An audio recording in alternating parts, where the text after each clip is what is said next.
അധ്യാപകനായി തുടങ്ങി പ്രധാനമന്ത്രി പദം വരെ എത്തിയ ഒരു അസാധാരണ വ്യക്തി.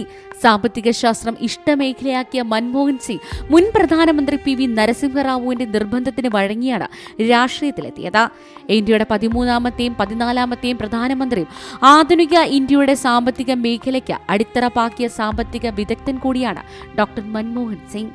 രാജ്യത്തിന്റെ സാമ്പത്തിക രംഗത്തെ ഉടച്ചുവാർത്ത ധനമന്ത്രിയായും ലൈസൻസ് രാജ് ഇല്ലാതാക്കിയ ധനമന്ത്രിയെന്നും പേരെടുത്ത അദ്ദേഹം സാമ്പത്തിക ഉദാരവൽക്കരണ നയങ്ങൾ നടപ്പാക്കിയതിലൂടെ ശ്രദ്ധേയനായി. സോഷ്യലിസ്റ്റ് മുതലാളിത്ത സമ്മിശ്ര സാമ്പത്തിക വ്യവസ്ഥയിൽ പടുത്തുയർത്തപ്പെട്ട ഇന്ത്യയുടെ സാമ്പത്തിക മേഖലയെ ആഗോളവൽക്കരണത്തിനും ഉദാരവൽക്കരണത്തിനും വേണ്ടി തുറന്നിടുകയായിരുന്നു സിംഗിന്റെ ആദ്യത്തെ പരിഷ്കരണം. ഈ സാമ്പത്തിക നയങ്ങൾ തുടക്കത്തിൽ ഒട്ടേറെ എതിർപ്പുകൾ വിളിച്ചു വരുത്തി. എന്നാൽ പിന്നീട് മറ്റു പല രാഷ്ട്രീയ സംഘടനകളും ഭരണതന്ത്രജ്ഞരും മൻമോഹൻ സിംഗിന്റെ പരിഷ്കാരങ്ങളെ ഒരു തരത്തിൽ അല്ലെങ്കിൽ മറ്റൊരു തരത്തിൽ അംഗീകരിച്ചു. 1991 ഇന്ത്യൻ സാമ്പത്തിക പരിഷ്കാരങ്ങളുടെ ആവിഷ്കർത്താവ് എന്ന നിലയിലും സിംഗ് വ്യവസായികളുടെ ഇടയിൽ അറിയപ്പെടുന്നുണ്ട്. ജവഹർലാൽ നെഹ്റുവിന് ശേഷം 5 വർഷം പൂർത്തിയാക്കിയ ശേഷം വീണ്ടും അധികാരത്തിലെത്തിയ ആദ്യത്തെ പ്രധാനമന്ത്രിയായിരുന്നു അദ്ദേഹം.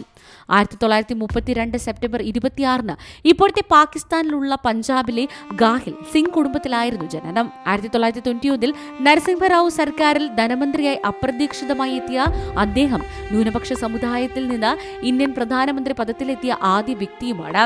ആദ്യ സിഖ് മതസ്ഥനായ പ്രധാനമന്ത്രിയുമാണ് അദ്ദേഹം. 1998 മുതൽ 2004 വരെ രാജ്യസഭയിൽ പ്രതിപക്ഷ നേതാവായി അദ്ദേഹം പ്രവർത്തിച്ചിരുന്നു. ആസൂത്രണ കമ്മീഷൻ ഉപാധ്യക്ഷൻ, റിസർവ് ബാങ്ക് ഗവർണർ എന്നീ പദവികളിലും അദ്ദേഹം പ്രവർത്തിച്ചിട്ടുണ്ട്. മുഴുവൻ സമയ രാഷ്ട്രീയ പ്രവർത്തകൻ എന്നതിനേക്കാൾ സാമ്പത്തിക വിദഗ്ധനുമായാണ് മൻമോഹൻ സിംഗിനെ വിലയിരുത്തേണ്ടത്. പഞ്ചാബ് സർവകലാശാല, കേംബ്രിഡ്ജ് സർവകലാശാല, ഓക്സ്ഫോർഡ് സർവകലാശാല എന്നിവിടങ്ങളിൽ പഠിച്ചാണ് ഡോക്ടർ സിംഗ് സാമ്പത്തിക ശാസ്ത്രത്തിൽ അഗ്രഗണ്യനായത്. National desk, C Malayalam news.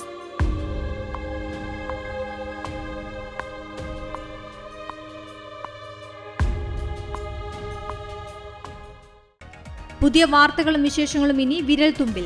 എല്ലാ ഡിജിറ്റൽ പ്ലാറ്റ്ഫോമുകളിലും ഇപ്പോൾ സി മലയാളം ന്യൂസ് ലഭ്യം.